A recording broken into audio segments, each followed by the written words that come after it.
మరో వార్త కూడా హల్చల్ చేస్తోంది. ఎంతవరకు నిజమో తెలియదు. సోషల్ మీడియాలో వార్త హల్చల్ చేస్తోంది.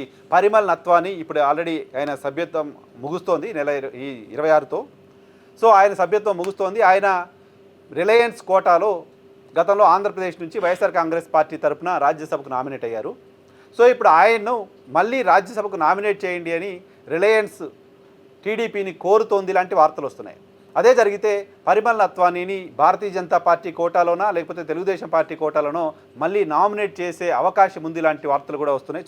చూడాలి. తెలుగుదేశం పార్టీ చాలా సందర్భాల్లో, మెజారిటీ సందర్భాల్లో, ఆల్మోస్ట్ 99% సందర్భాల్లో రాజ్యసభ అభ్యర్థుల ఎంపిక విషయంలో తప్పే చేసింది.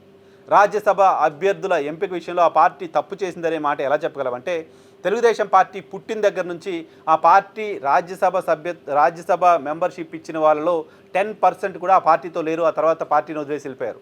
90% మంది సభ్యులు తెలుగుదేశం పార్టీ నుంచి రాజ్యసభ స్థానాలు తీసుకొని పార్టీని వదిలేసి వెళ్ళిపోయారు.